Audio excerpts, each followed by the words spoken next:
So, some of my favorite stories from the Olympics aren't necessarily the gold medal stories. To me, it's the stories about how people got to where they are competing. The stories are of those who are not the number ones, but are trying to make a statement, who are trying to show others, hey, trying to show the kids, trying to be good role models, and show others that despite where you come from, despite your setbacks, despite your adversity, you can do whatever the heck you want. And I like that. Some of the ones that I've taken note in the past and even today include the Jamaican bobsled team. Now there's a Nigerian women's bobsled team. There's a Nigerian skeleton racer. There's the one guy from Tuvalu or Tobago, or wherever he's from, who did a sport in the Summer Olympics and who also did a sport in the Winter Olympics. Why? Because he can. Because he felt like it. But the idea and his message is strong. Doesn't matter. You can do what you want. Have fun. Enjoy it. You don't have to be first. You don't have to be middle. You don't have to be last.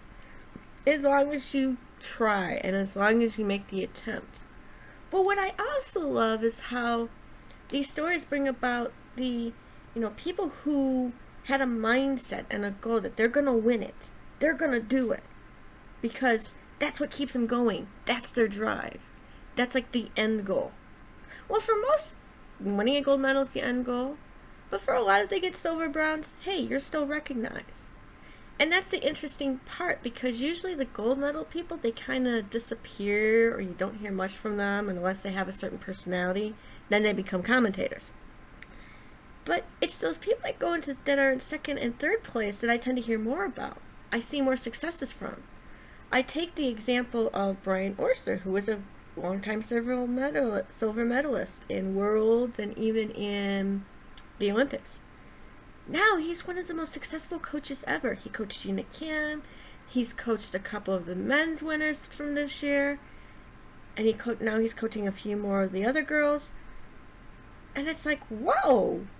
I see this and I'm like, dude, you were a second place finisher, but look at the success you have now. So sometimes just from being second, that can make you a winner. It can drive you to maybe be successful in other things. I know for myself, BPW Michigan has something called a Young Careerist, where you basically, as a young adult, you get yourself out there, you make a speech, and you talk about how BPW connects to you, or something related to what you can teach BPW. Now, granted, I didn't win, but look at me now. I'm president of the organization. So what does that say? Because the winner, she is a member, but you don't see her much anymore. Why is that? Because the winners know because winners are like, okay, I've done it, I'm done, I'm out of here. Those who go in second and third, or those who don't win, have more of a drive. There's a passion there. There's something that wants them to keep going, to improve, or to do something within to make their mark. And that's kind of like what's happened with me. I think it's that hard work. I think it's that perseverance. And I especially love those stories of people who had accidents and injuries and tragedies, and yet they used something like this, a sport or something, to overcome and thrive. That's why the Paralympics are so awesome.